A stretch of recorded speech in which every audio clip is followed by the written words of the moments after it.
और Hormuz strait पर Trump की ईरान को बड़ी धमकी। 48 घंटे में हॉर्मुज का रास्ता खोले ईरान। बिना धमकी और शर्त के हॉर्मुज स्ट्रेट को खोला जाए, नहीं खोलने पर पावर प्लांट पर हमले कर देंगे, ये ट्रंप धमका रहे हैं। ट्रूथ सोशल मीडिया साइट पर पोस्ट के जरिए डोनाल्ड ट्रंप ने ईरान को धमकाया है।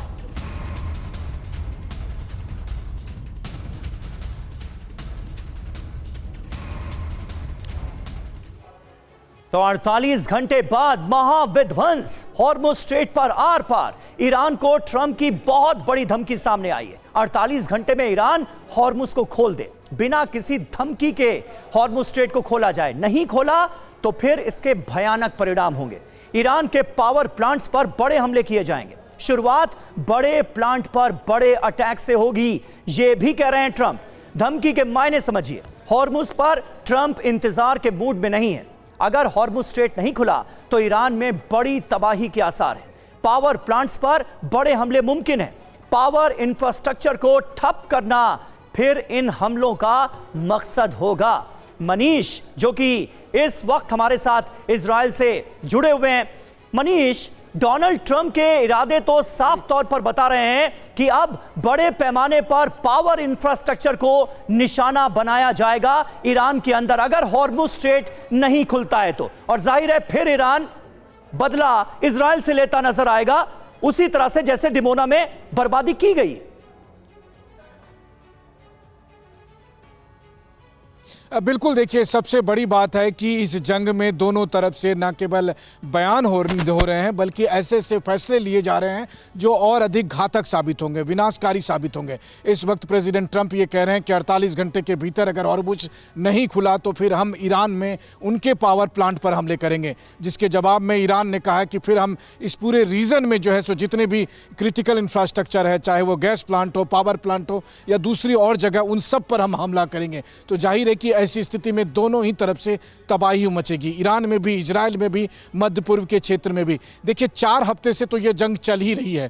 अलग अलग जगह से हम लोग लगातार बता रहे हैं कि कितना विध्वंस हुआ है, लेकिन मुझे लगता है कि अब इस जंग का स्केल जो है वो और अधिक बढ़ गया है, क्योंकि अब तबाही और ज़्यादा दिखने लगी है। क्योंकि सबसे बड़ी बात है कि सभी मुल्कों के पास जितने एयर डिफेंस सिस्टम थे अब वो धीरे धीरे करके एग्जॉस्ट हो रहे हैं। उनके पास एंटी मिसाइल जो है वो कम होते जा रहे हैं, और जिसका परिणाम है कि आप देखिए कि इसमें से एक मिसाइल, आप सोचिए एक मिसाइल ने इतनी तबाही मचाई है।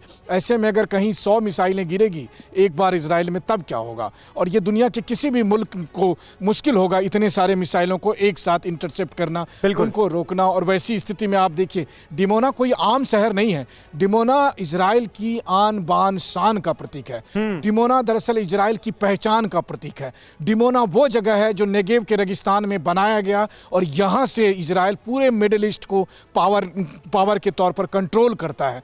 उस जगह पर अगर यहाँ पर ईरान ने मिसाइल से हमला किया, जरा सोचिए कि ये थोड़ा सा, अगर मुझे लगता है कि उसके सैटेलाइट में, चूंकि वो कहते हैं ना कि वो चाइनीज नेविगेशन का इस्तेमाल करते हैं, तो चाइनीज नेविगेशन में ये थोड़ी बहुत कमियां रह जाती है। अगर वो थोड़ी सी कमी नहीं होती और अगर खुदा ना खास्ता ये न्यूक्लियर रिसर्च सेंटर पर गिर गया होता तो शायद आज इजराइल नहीं होता। शायद इजराइल के आसपास बिल्कुल मनीष, और ये जो बात आप कह रहे हैं ये कहीं ना कहीं ये जानने के लिए, दर्शकों को बताने के लिए काफी है कि इस हमले की सीरियसनेस, इस हमले की गंभीरता कितनी ज्यादा थी। प्रोफेसर संजय भारद्वाज हमारे साथ मौजूद हैं। भारद्वाज सर, कुल मिलाकर डोनाल्ड ट्रंप के बयान में, उनके रुख में एक तरह की खींच, एक तरह का फ्रस्ट्रेशन तो सीधे तौर पर नजर आ रहा है हॉर्मुज स्ट्रेट को लेकर। लेकिन जिस तरह से वो धमकी दे रहे हैं कि पावर प्लांट्स को आने वाले वक्त में निशाना बनाया जा सकता है बड़े पैमाने पर, क्या लगता है इसके परिणाम क्या पूरी दुनिया के लिए विनाशकारी नहीं होने जा रहे? इस जंग के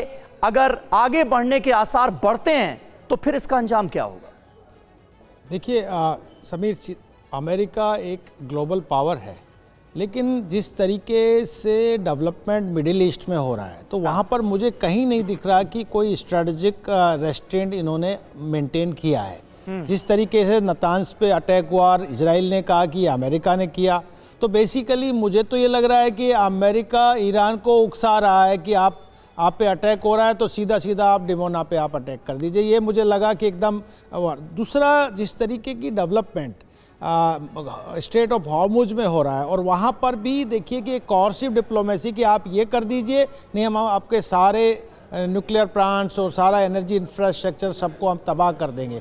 तो ये समझ में नहीं आ रहा है कि अमेरिका की नीति क्या है, कि क्या वो रियली एक पीस सस्टेनेबल पीस की तरफ मिडिल ईस्ट को धकेलना चाहता है, या एक कॉन्फ्लिक्टिंग जोन बना के रखना चाहता है इस पूरे क्षेत्र में, और इसमें ड्रैग करना चाहता है। जहाँ पे उन्होंने कहा स्ट्रेट ऑफ हॉर्मुज, वो सब लोग उसका रेस्पॉन्सिबिलिटी लीजिए जो उसका इस्तेमाल करते हैं। उन्होंने चाइना को भी इस बात के लिए कहा, बाकी जो कंट्रीज हैं उनको भी कहा। तो अमेरिका का जो एक मिडिल ईस्ट में एक सुपरमेसी और जो इसके अपने जो सपोर्ट एक सिस्टम है, जो अपने बेसिस हैं, चाहे वो सऊदी अरबिया हो, यूएई हो, कुवैत हो, बहरीन हो, वो सब उनकी सुरक्षा गारंटी का क्या होगा जब अमेरिका दूसरे पे डिपेंडेंट होगा एक तरफ, दूसरी तरफ आप धमकी दे रहे हैं कि हम पूरा ईरान को तबाह कर देंगे। देखिए सबसे बड़ा मिसिंग पॉइंट जो पूरे इस एपिसोड में है कि कोई भी नेगोशिएशन की बात नहीं कर रहा, डायलॉग की बात नहीं कर रहा, अमेरिका भी नहीं कर रहा, मिडिल ईस्ट की तरफ से भी नहीं आ रहा, और जो बाकी जो पावर्स हैं जिसमें आप कहिए ब्रिक्स कंट्रीज हैं,